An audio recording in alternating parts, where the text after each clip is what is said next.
주님 안에 계신 사랑하는 모든 형제 자매님들께 인사드립니다.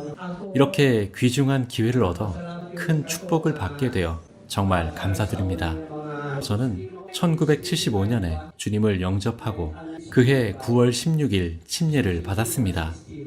1975년부터 1980년까지 신학교를 다녔고 그 당시 미국 선교사들로부터 교육을 받았습니다. 1980년부터 지금까지 40년 넘게 사역을 하고 있습니다. 어느 누구의 도움도 받지 않고 오직 하나님께서 주시는 힘으로 개척자의 길을 걸었습니다. 이러한 일들을 허락해 주신 주님께 정말 감사드립니다. 지난날엔 어디에서 무엇을 하든지 매일 죄 용서에 대한 기도를 드렸습니다. 매일 아침이면 하나님께 죄 용서를 구했습니다. 이러한 기도를 가르치기도 했으며 훈련을 통해 영혼 구원하는 일에도 아주 능숙했습니다. 사람들에게 구원받는 방법을 잘 전했고 그 일을 담당하는 대표자가 되었습니다. 지금까지 많은 집회 경험과 설교자로서 초청을 받기도 했습니다. 대부분 죄와 회개에 관한 설교를 했습니다. 이곳 번제단 앞으로 가까이 오십시오 하면서 죄를 회개하도록 이끌었습니다. 많은 사람들은 눈물을 흘리면서 자신들의 죄를 부르짖었습니다. 그리고 그 사람들의 어깨에 손을 올려놓고 구원의 기도를 주었습니다. 이렇게 설교도 하고 죄인들에게 기도를 해주는 일들을 했습니다. 전에는 집집마다 방문하여 전도를 하고 매달 모임도 가졌는데 사람들은 서로에게 묻곤 했습니다. 형제님, 몇 명이나 구원을 전하셨습니까? 10명에게 전했습니다 라고 답하면 그 옆에 사람은 너무 적게 하셨네요. 저희는 20명 전했습니다 하고 얘기하고 또 옆에 사람은 더 많은 숫자를 말하는 이런 대화가 전부였습니다.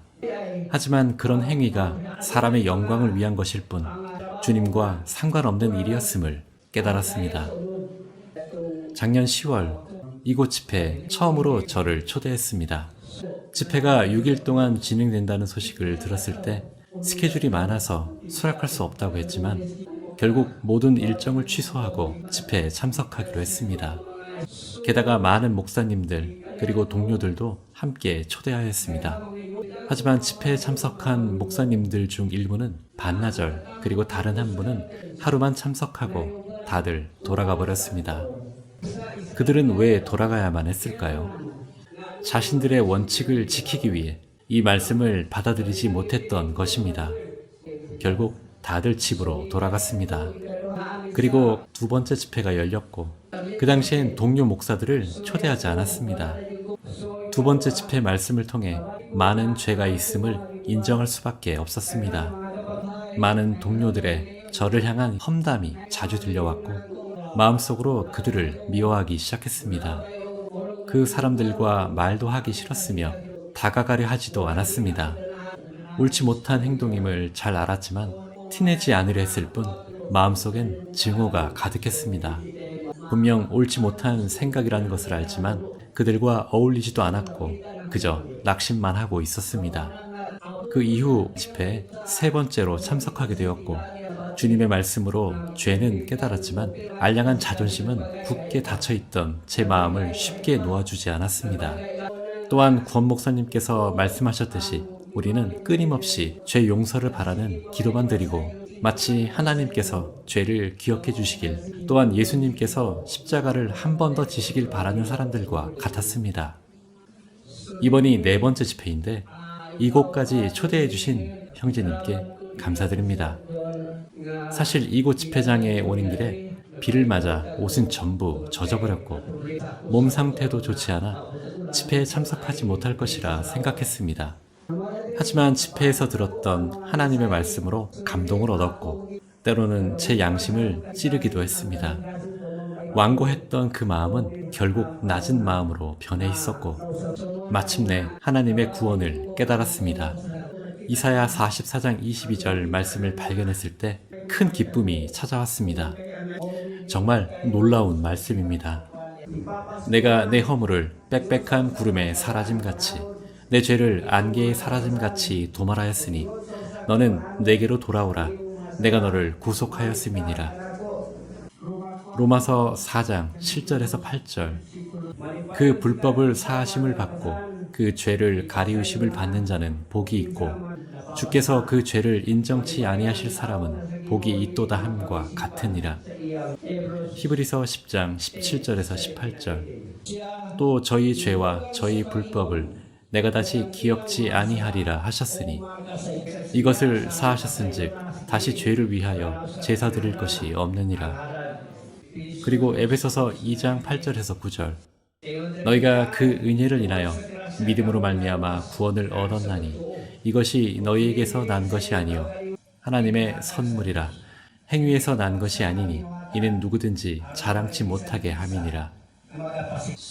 설교를 하는 것 같아서 자세한 설명은 하지 않겠습니다. 이곳 성경은 사실이다 집회를 통해 저에게 큰 축복을 내려주신 주님께 진심으로 감사드립니다.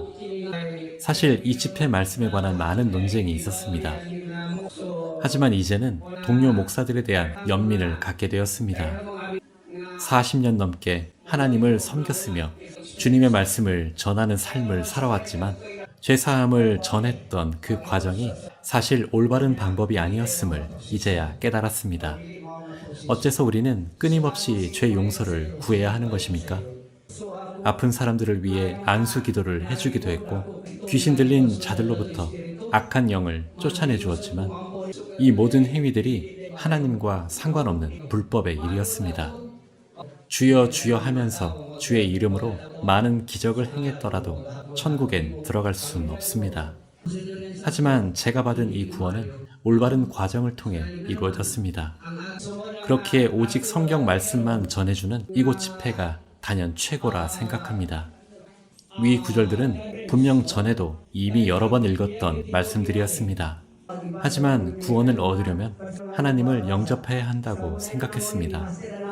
미국인 선교사로부터 하나님을 영접하고 죄를 회개하는 방법을 배웠고 하나님을 영접하라는 말과 함께 죄인의 기도를 낭송하고 침례도 받았지만 이 모든 것이 거짓임을 깨달았습니다. 이제는 더 이상 제 생각을 주장하지 않을 것입니다. 권 목사님께서도 위선자들을 향해 여러 번 말씀하셨습니다. 마음속에 많은 죄들을 숨기며 살아온 저 역시 위선자였습니다. 이곳 집회에 참석하여 큰 축복을 받은 사실에 하나님께 감사할 뿐입니다. 이 말씀이 진정 하나님의 말씀이라 느껴졌다면 자기 생각과 다르다는 이유로 믿지 못하는 그런 어리석은 마음은 갖지 않길 부탁드립니다. 겸손한 마음을 갖는 것이 중요하며 만일 아직도 마음의 이 진리를 받아들이지 못하셨다면 집회 말씀을 계속해서 들으셔야 합니다. 강팍한 마음만 고집한다면 결국 이 땅에 남아 7년 대환란에 들어가게 될 것입니다. 주님 안에 거하시는 모든 형제 자매 여러분, 항상 겸손한 마음을 가져야 합니다. 하나님의 진리의 말씀도 확실하게 인정해야 합니다. 형제 자매 여러분, 진심으로 감사드립니다. 더 많은 사람들이 구원을 깨닫고 휴거에 참여할 수 있도록 목회자분들과 동료들에게 참 구원의 과정을 전할 수 있기를 기도하고 있습니다. 저에겐 목사인 두 아들이 있고 이 복음을 그 두 아들에게도 전해야 할 큰 책임이 남아 있습니다. 더 많은 목회자들이 하나님의 일꾼으로 남은 시간을 살아갈 수 있길 기도드립니다. 참된 복음을 전하는 일에 남은 시간이 사용될 수 있도록 기도드립니다. 주님 안에 계신 모든 형제 자매분들께 감사드립니다. 하나님의 축복이 있길 바랍니다. 감사합니다.